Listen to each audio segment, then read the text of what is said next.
시편 121편 1절에서 8절입니다.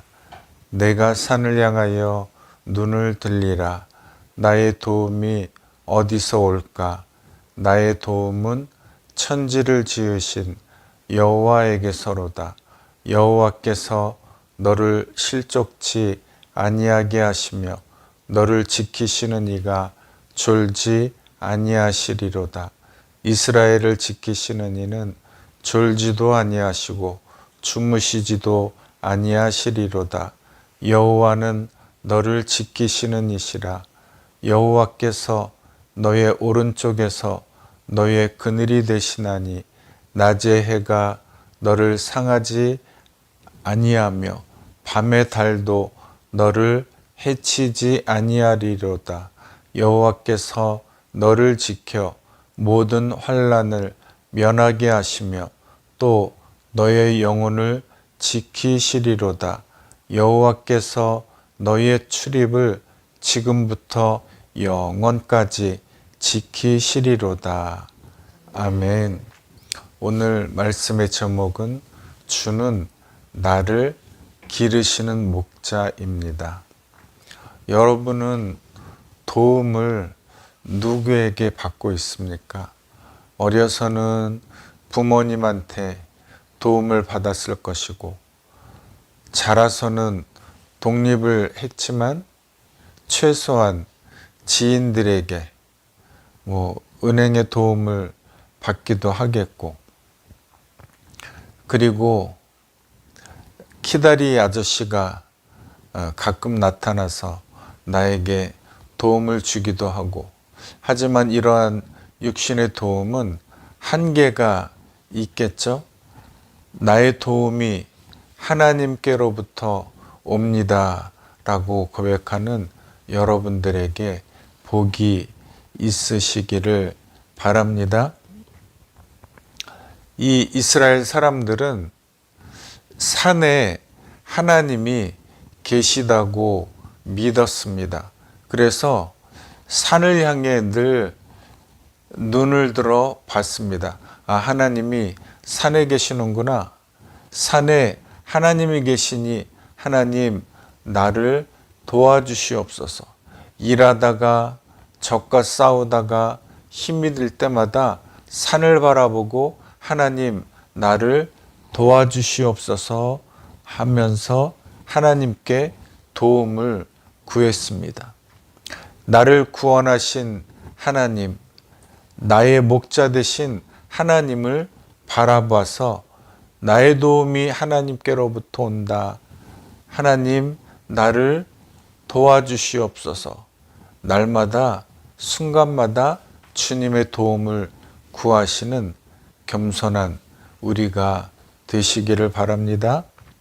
1절, 2절은 이렇게 내가 묻고 내가 대답하는 자문, 자답의 형식이었고, 3절과 4절은 나를 지키시는 하나님에 대해서 설명을 합니다. 나를 지키시는 이는 첫째로 실족하지 않게 하신다. 두 번째는 졸지도 아니하시고 주무시지도 아니하시면서 나를 돌보신다 말씀하고 있습니다. 하나님은 일찍이 이스라엘을 구원하실 때 출애굽기 13장에 보면 구름기둥과 불기둥으로 구원하셨음을 보여주셨는데, 그 구름기둥과 불기둥이 무엇일까요? 여행객들이 단체로 여행을 하게 되면 깃발을 가지고 다니잖아요. 쉽게 알아보기 위해서. 그래서 그 깃발과 같은 역할을 하는 것이 구름기둥과 불기둥입니다. 그래서 그 구름기둥과 불기둥을 보여주시면서 얘들아, 너의 하나님 나 여호와가 여기 있다. 나를 바라봐라. 내가 너희를 낮과 밤 가리지 아니하고 불기둥과 구름기둥으로 너를 지키고 있다 라고 말씀을 하시는 거예요. 만나와 메추라기로 먹이시는 하나님이 여기 있다. 아, 하나님이 산에 계시는구나. 하나님이 하늘에 계시는구나 보여주시고 있다는 말입니다. 이 하나님께서 구체적으로 내가 여기 있다 하시면서 내가 너의 몸의 성전이다. 내가 너희 안에 거하는 성령이다 라고 우리 마음속에 어느새 쏙 돌아오셨어요. 구름 기둥이 우리 눈앞에 보였는데 어느새 그 하나님께서 나의 마음에 들어오셔서 나의 삶의 주인이 되셔서 나의 인생을 조명하여 주시고 나의 갈 길을 인도하여 주시는 거예요. 그래서 홀로 있을 때, 고난을 당할 때, 눈물 지을 때 가만히 나의 안에 계신 성령님께 여쭈어봐야 돼요. 하나님, 내가 고난을 당합니다. 하나님, 내 갈 길이 어디에 있습니까? 나를 인도하여 주시옵소서. 나의 목자 되신 주님께 간구하고 기도하면 하나님은 나의 갈 길을 인도하여 주신다. 틀림없는 하나님의 말씀이 나를 인도하여 주실 줄로 믿습니다. 5절과 6절은 더 나아가서 모든 자연, 환경을 통해서 나를 지켜주고 계시는 것을 말씀하고 있습니다. 너의 오른쪽에서 너의 그늘이 되신다. 두려워하지 말라. 내가 너와 함께 함이니라. 놀라지 말라. 나는 너의 하나님이니라. 내가 너를 붙들리라. 내가 나의 의로운 오른손으로 어떻게 하신다고요? 너를 붙들리라 라고 말씀하고 계세요. 의로운 오른손, 오른손이다 라고 말씀하신 것은 강한 힘을 뜻하잖아요. 하나님은 전능하신 분, 나의 생각과 나의 모든 뜻도 아시는 하나님, 나의 장래의 길도 아시는 하나님, 우리의 생각을 넓히게 하시고 우리의 마음을 넓히게 하셔서 우리 마음속에 물질로 만족한다? 만족하지 못하는 것이 우리 마음이에요. 우리 마음에는 하나님이 들어오셔야 만족하게 만들어 주셨어요. 그러니 우리가 많은 부자들을 보고 있죠. 그 부자들이 그만한 물질을 가졌는데 저 사람은 일 그만 좀 했으면 좋겠는데 왜 매일 일을 하지? 궁금하잖아요. 여러분은 궁금하지 않으시나요? 저는 궁금해요. 그런데 정답이 하나님의 말씀에 있잖아요. 무엇이죠? 우리 마음이 물질로 만족을 못하니까 그 부자들이 매일 만족하기 위해서 벌면 또 벌고 싶고 벌면 또 벌고 싶고 마음이 허전하니까 우리는 정답을 압니다. 우리 마음은 하나님이 함께 하셔야 만족하게 만들어 주셨다. 하나님으로 만족하시기 바랍니다.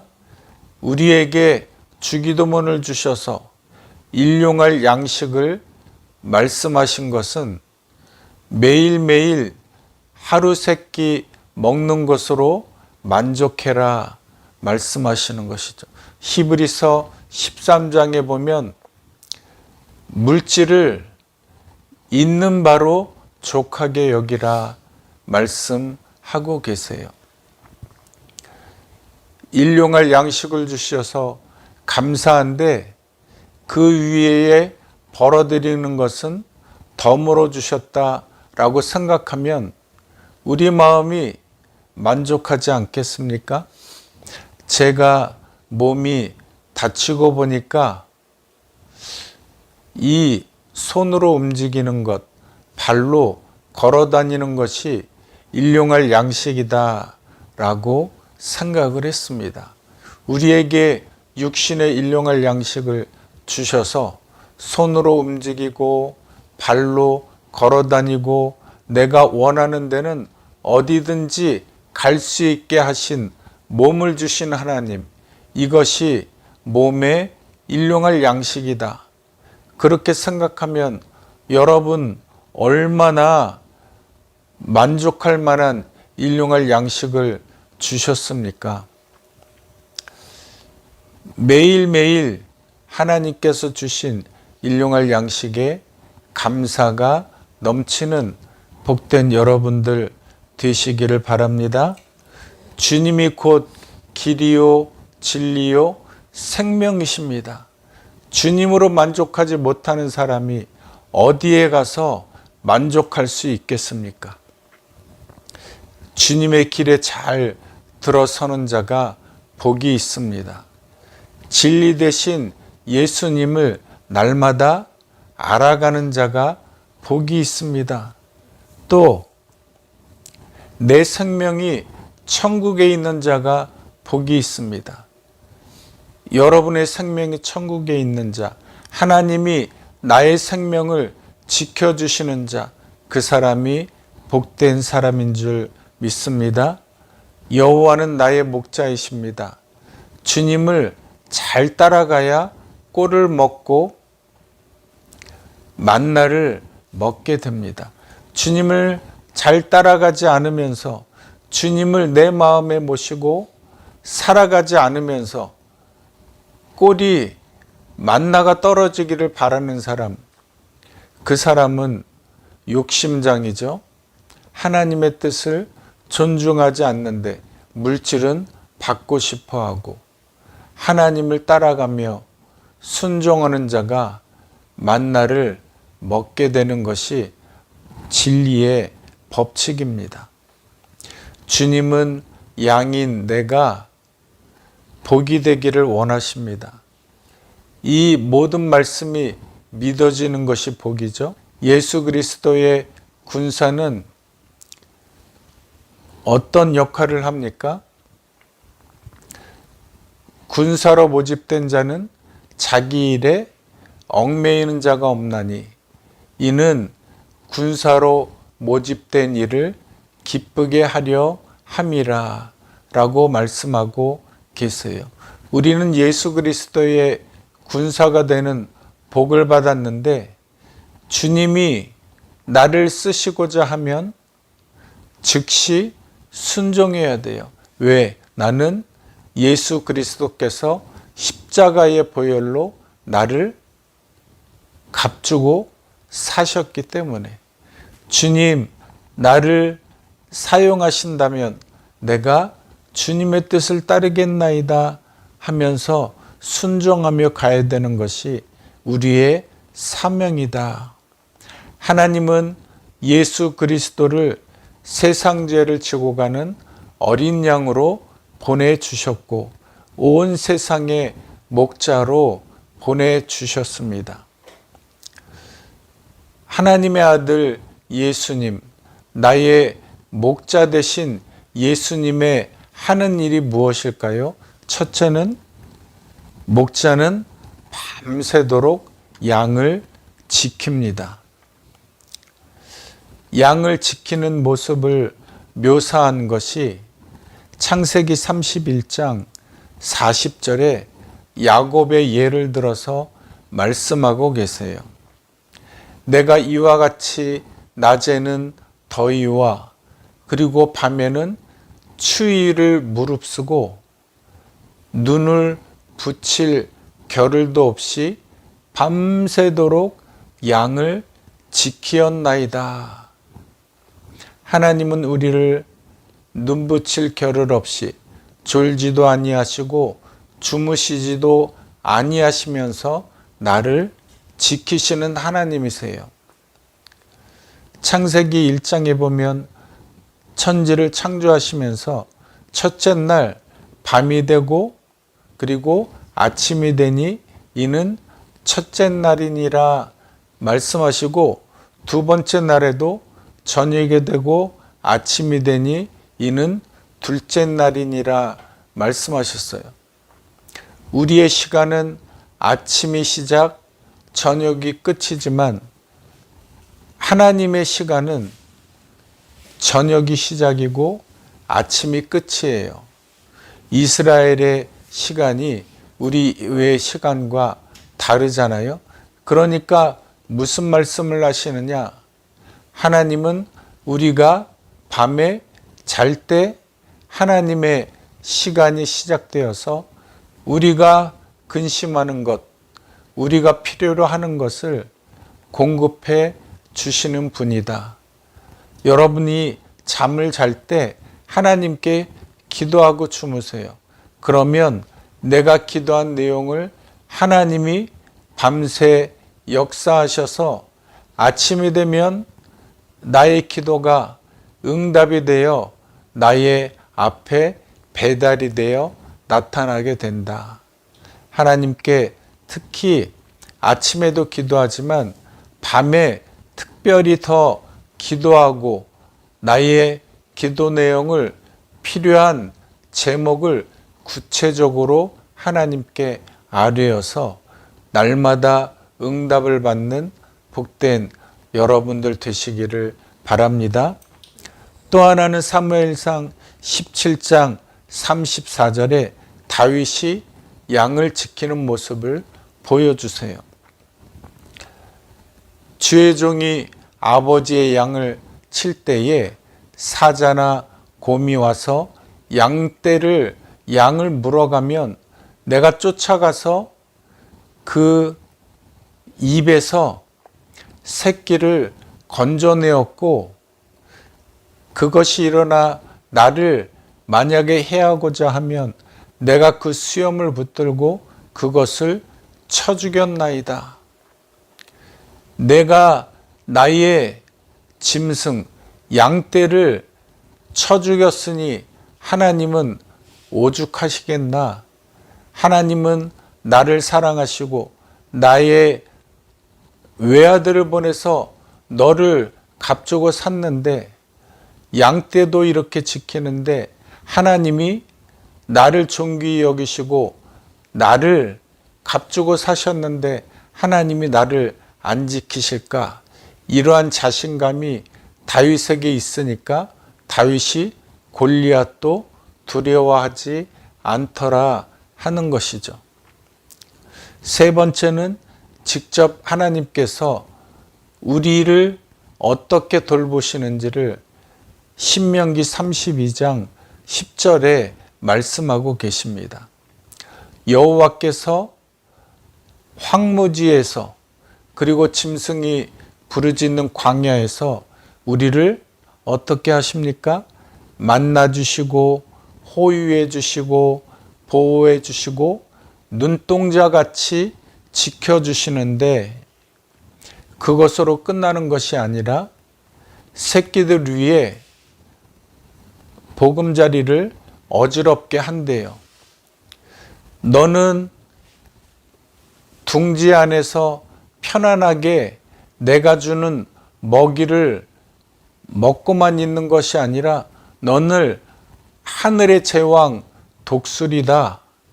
그러니 내가 너를 벼랑 위에서 떨어뜨리고 너가 날갯짓을 하고 죽을 것 같이 힘들면 어느새 하나님께서 우리를 독수리가 새끼 독수리를 등으로 받아서 잠시 쉬게 하고 또 떨어뜨려서 날개에 힘을 얻을 때까지 독립할 수 있는 때까지 훈련을 시키시는 여호와 하나님이심을 보여주고 계십니다.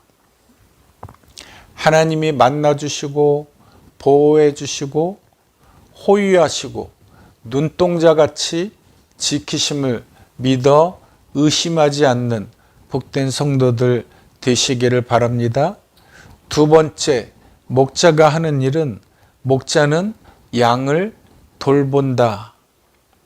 꼴을 먹이시고 물을 먹이시고 털을 깎아주시고 시편 23편에 있는 것처럼 여호와께서 나의 목자시니 내가 부족함이 없다. 물질로 만족하지 못하는 것이 우리 사람이라고 그랬죠. 그러니까 뭘로 만족한다고요? 나를 구원하신 하나님으로. 여러분 마음속에 하나님이 계시니, 성령이 계시니 나에게 부족함이 없다. 날마다 하나님의 사랑을 고백하시는, 만족합니다 고백하시는 여러분들 되시기를 바랍니다. 목자가 하는 일 세 번째, 목자는 잃은 양을 찾으시는 분이십니다. 누가복음 15장에 보면 잃은 양에 대해서 말씀하고 계세요. 내게 양이 100마리가 있는데 한 마리를 잃어버리면 나는 99마리를 자리에 두고 한 마리의 양을 찾을 때까지 끝까지 찾아낸다. 너가 어디 있든지 두려움에 떨고 있든지 힘이 들어 울고 있든지 너는 그 자리에 가만히 있어라. 내가 너를 찾아낸다. 혹 우리 주변에 잃은 양이 있습니까? 그 잃은 양을 위해서 우리는 중보기도를 해야 돼요. 우리가 중보기도하면 반드시 하나님은 나의 기도를 응답하셔서 그 잃은 양을 찾아내어 다시 주님께로 돌아오게 할 줄로 믿습니다. 양은 목자의 음성을 합니다. 목자의 소리에만 반응을 합니다. 마태복음 25장에 보니까 슬기로운 5 처녀는 신랑의 음성에만 반응을 하고 있습니다.